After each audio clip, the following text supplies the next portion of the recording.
Attention everyone, welcome to the show Codename Argent Standby. Today we are going to react on the Raw premiere live event on Netflix for the first time ever.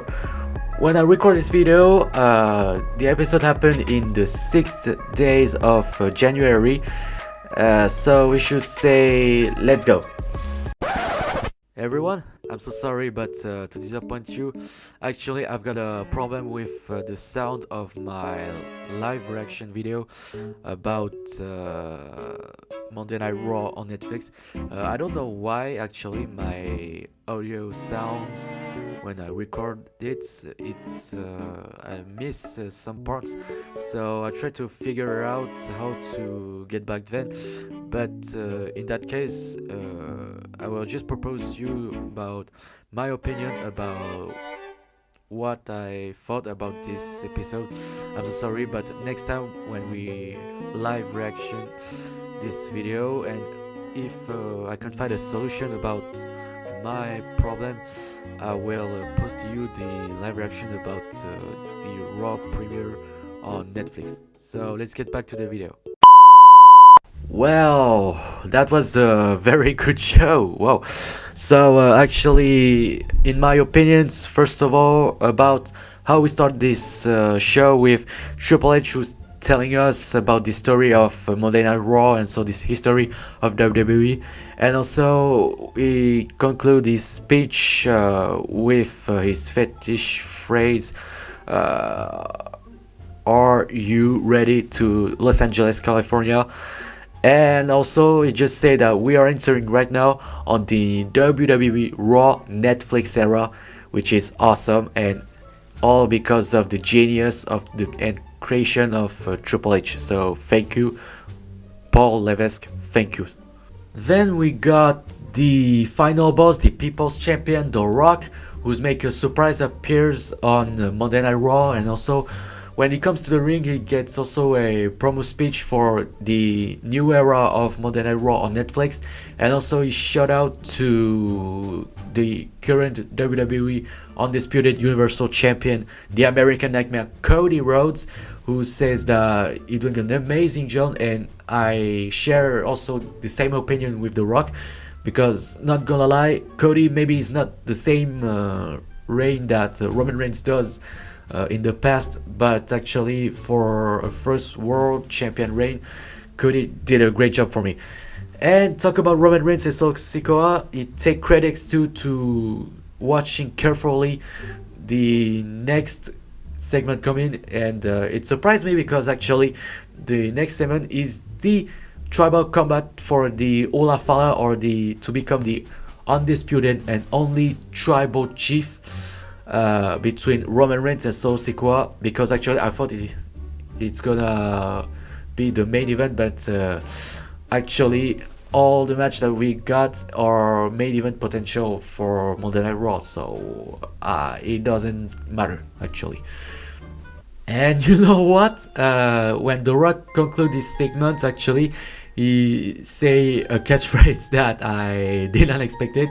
He said to Cody Rhodes a shout out to his Mama Rhodes that he say hello, which is made me a lot of funny.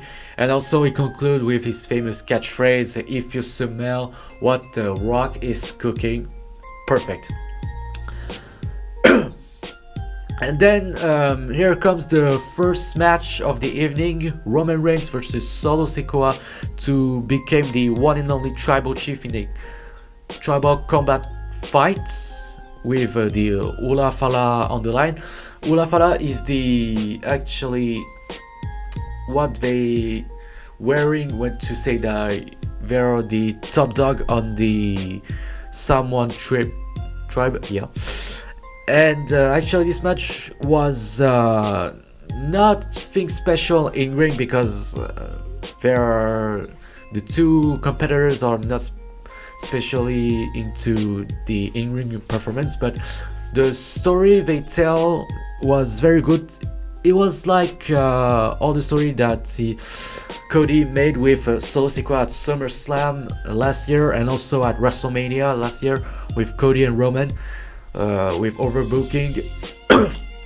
Actually, the match was 50-15, but in the end of the match, you can say that there was overbooking everywhere by the intervention of the new bloodline, Jacob Fatu and Tama Tonga, but also the original bloodline with Jimmy Uso and Sami Uso, and even Kevin Owens appears and tried to get the match win for solo Sikoa, which is technically possible because these two Owens and Reigns are in a trouble story in the past. But thanks for Cody Rhodes to also appear and save Roman, and then after all this overbooking, Roman Reigns spear solo Sikoa to retain what he owns, which means the Ulafala and the place of being the only tribal chief, and we should say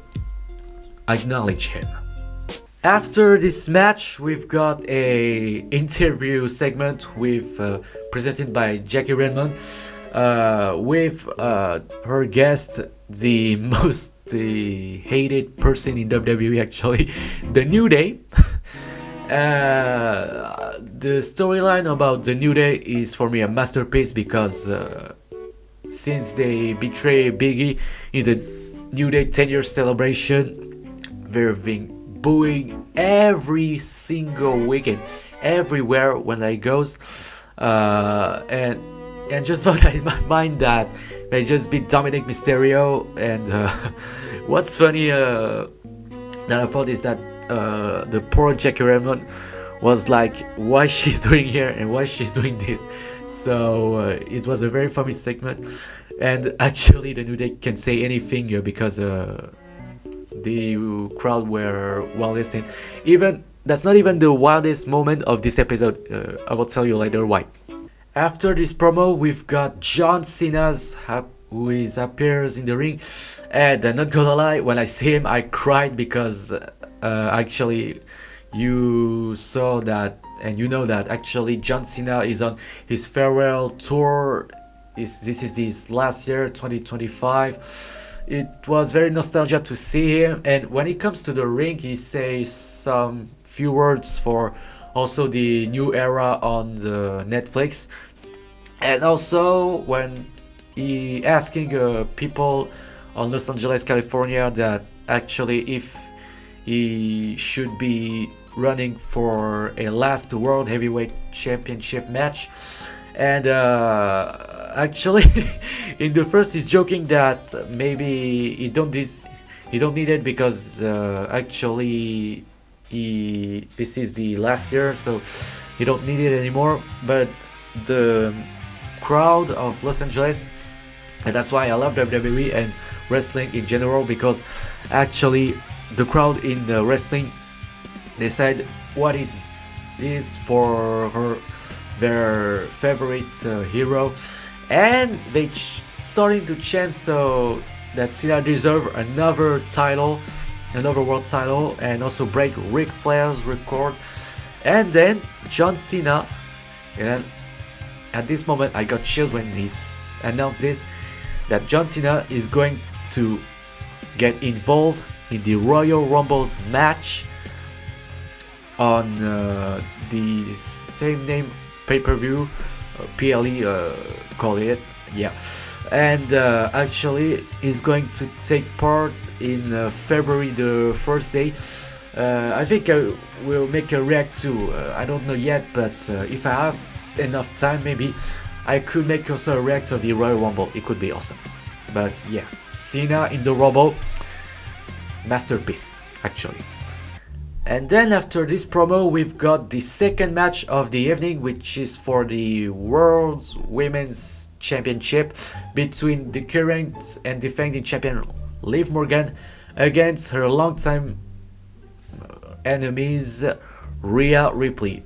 First of all, we got a super movie clip to present this match, and this match is nothing shining, but actually it's worth it because they remind in their fight some past story moment, like actually the Oblivion on the chair, and I get surprised that actually they made Liv Morgan kick out the riptide of Rhea Ripley, which is unpredictable for me. So, but even after that, Liv Morgan start to mock also Eddie Guerrero legacy by doing the Three Amigos and the Frog Splash. But even after that, Rhea kick out, and she take another step and put two riptide on Liv Morgan to become our new World's Women's Champion. And also, I can't say it again, but Mami is now back on top. Yeah, and that's good.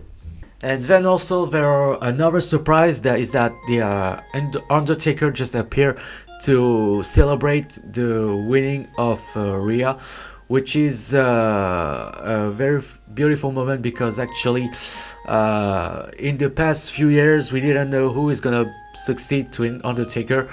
And actually, when I saw that Undertaker actually choose Rhea Ripley as her potential heritage, it's, for me, it's awesome, because actually Undertaker is my favorite wrestler, my top 2 favorite wrestler behind John Cena. So actually it makes me a lot happier to see him again, but I know that actually he's not gonna be here anymore, that actually he leaves WWE in a good hand by Rhea Ripley. And then after this match, we've got another segment with actually segment in backstage room with Cathy Kelly, who's trying to interview the Raw general manager Adam Pearce, who's with Bayley. Bayley just leave the scene, and looks like Bayley is gonna sign for maybe Monday Night Raw. And then Adam Pearce didn't say any words, because actually he's got interrupted by Chad Gable and the Creed brothers and Ivanel. Chad Gable's complained that he saw that everyone's think that he doesn't respect luchadors, and so he challenged anybody's who's in the lucha libre styles or luchadors. And then I think everyone thinking about was I thinking too, is that Adam Pearce said that he's got a phone call. But if you saw last few weeks ago, you saw that there's a luchador from All Elite Wrestling who is free agent and who is about to make a debut on WWE, which is, when I say Cero Miedo, it means Penta. And you know what? Penta next week, he's gonna squash Chad Gable. That's my prediction for next week already. After that, we're going back to the inside the arena, which is this time Jackie Redmond who interviewed The Miz about John Cena's announcement. But The Miz, he didn't say anything that Karrion Kross and Scarlett appears and ask The Miz to fight with them the Y-axis, which is The Miz refused it in the first time, but after Karrion Kross motivate the ultra ego of The Miz, The Miz certainly accepted. And then he talked about John Cena's, like, about his past story with him, and when he said that he's actually beat him at WrestleMania in the worst main event ever in WrestleMania, one of the worst actually. And he concluded the promo with his catchphrase, which is got cheers from the public, where he says that he is awesome. Actually, is it not since a few moments right now. And then after that, we've got the third and the semi-final match of the evening, which is main event Jey Uso versus Drew McIntyre. And actually, like before earlier, a super movie clip to present the match. And then when Jey Uso is gonna enter, he's gonna go with legendary rapper Travis Scott in the ring. And then when McIntyre appears and makes his entrance, Jey Uso attack McIntyre with a dive to the outside of the ring, but actually McIntyre take back the control and dominate in the whole match until the end, when actually McIntyre already set a few Claymore kicks to Jey Uso.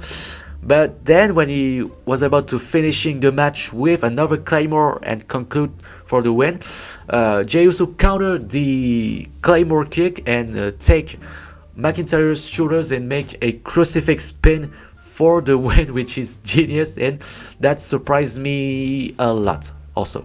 After the match, we've got an interview, this time with Jackie Redmond again for the third time, but this time it's gonna get great because she's with Damian Priest and the new World Women's Champion Rhea Ripley. Both talk about the victory over Liv Morgan, and also Damian Priest talk about his future match next episode against Finn Balor in a street fight match. And after this promo, that actually Michael Cole just announced the next episode of the match, which I said Damian Priest versus Finn Balor. Finn Balor was gonna be probably the main event in a street fight match, and I predict a win for Damian Priest to end this storyline. I said also that Penta is gonna make his debut against Chad Gable and he's gonna destroy him and maybe impose himself and maybe go well for the Royal Rumble. And then the two other match, the first one is the final of the tournament for the new Intercontinental Women's Championship between Lyra Valkyria and Taiko Takai. And my prediction is going to be Lyra because actually she's the future of WWE for me. She's got the crowd with her, and actually Taiko Takai, she's not built enough for me to get this championship, and I think Lyra, for the past years that she did, I think she deserves it more this title. And the final match, it's a classic, Sheamus versus Ludwig Kaiser, but actually I think that I will let you predict it on the commentary. And then we've got the last segment before the main event match, which is Hulk Hogan, who's appeared with Jimmy Hart behind him.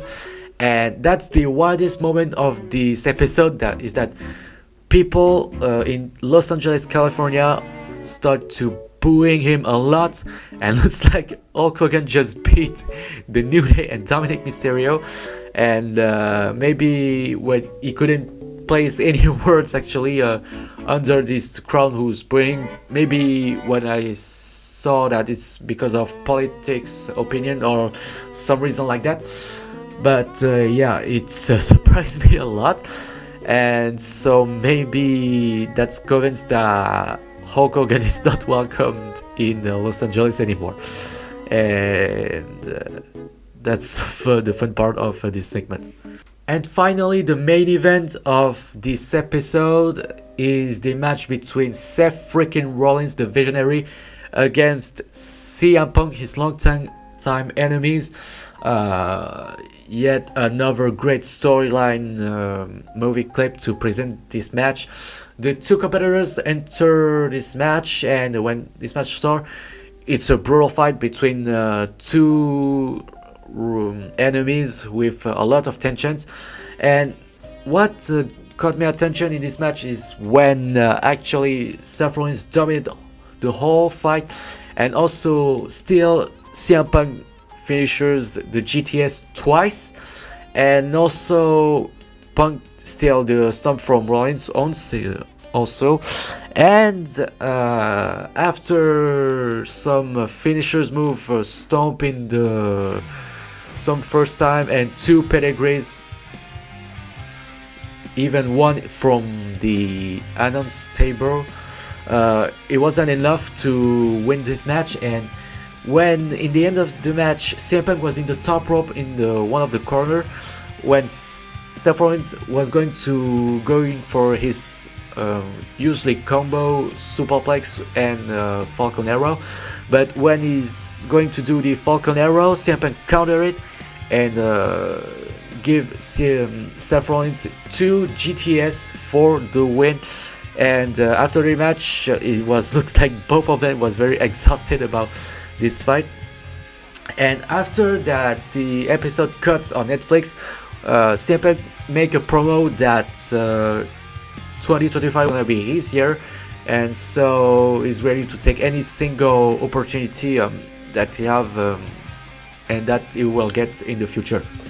Now, what I think about this episode, actually, it was a very good episode, but actually, we saw that the great moments with Rhea winning this match. The match between CM Punk and Rollins was very good. Roman Reigns and Sikoa also was good, actually. John Cena promo was very good as well. But in my opinion, I think that this commercial, it was a very commercial episode with very star power like Roman Reigns, John Cena, The Rock. And also that I think it's because that it's the first time on the Netflix, and if you want to make a good impression and get appreciated by the Netflix company, you must do the what we call in French le fan service. So yeah, I don't blame that actually, because if I was a promoter too, I think I should go exactly the same. But the negative point is that they put the movie clips in the middle of the entrance. For example, Roman Reigns and Sikoa, after they do the entrance, they put their storyline clip before the match starts, which is it should be before their entrance. It's the same match that I saw. And yeah, I think that if WWE continue in this way, it could be better in terms of a storyline. And yeah, right now WWE is entering in a new chapter of history of wrestling, which should say where wrestling should be forever, maybe. By the way, I hope you like this video. If you like it, please subscribe to my channel. It will be a pleasure and it will help me a lot. You can also hit the bottom line on this video, and you can also visit my social medias like TikToks or Instagram. It will be another pleasure for me. And well, I should say see you later, and I'll be back.